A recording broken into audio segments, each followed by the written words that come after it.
Olá, galerinha do 9º ano, bom dia! Vamos iniciar o nosso estudo de hoje e nós vamos continuar estudando as funções químicas. Vamos estar vendo a segunda parte.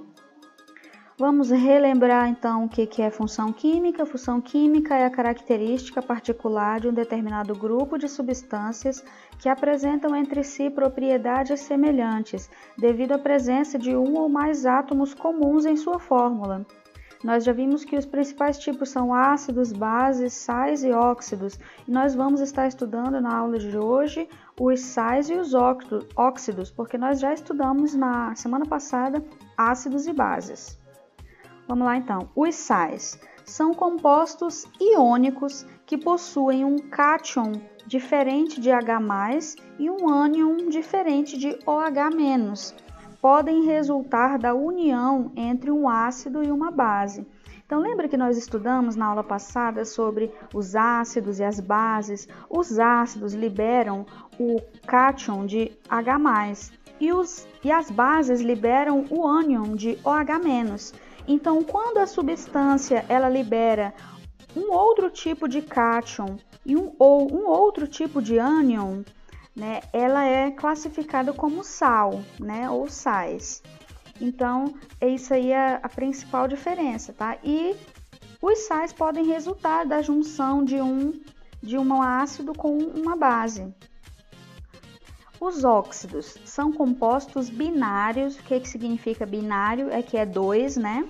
São compostos formados por dois elementos, onde um desses elementos é o oxigênio e ele é o elemento mais eletronegativo da substância. Então, o oxigênio, como a gente pode observar aqui nos nossos desenhos, ele vai estar conectado com mais um outro elemento, tá? Diferente dele.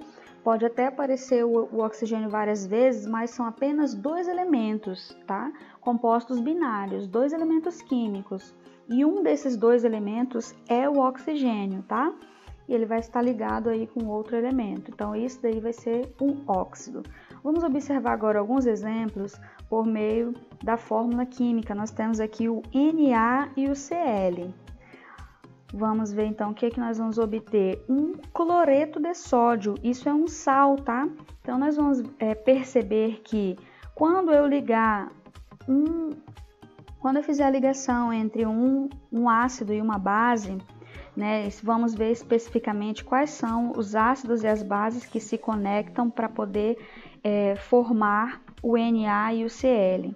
Então, o Na e o Cl, eles vão ser formados, o cloreto de sódio, ele vai ser formado a partir da ligação entre o ácido clorídrico, que é o HCl, e o NaOH, que é a base, também chamada de hidróxido de sódio, que nós vimos na aula passada. Quando eles se conectarem, eles vão liberar o NaCl, que é o cloreto de sódio, mais a água, H2O, tá? Então, nesse caso, a gente vai perceber que o produto desta ligação não foi um H+, não foi um OH-, foi um outro produto, que é, no caso, esse caso aqui é a água, né? H2O. Então, a gente percebe aí a diferença entre os sais, tá? Ácidos e bases. E o nosso exemplo que a gente tem aqui de óxido é muito fácil. O oxigênio, né, ele está duplicado e ele está se conectando com outro elemento que é o carbono. Então, nós chamamos esse elemento por ter duas moléculas de oxigênio, chamamos ele de dióxido.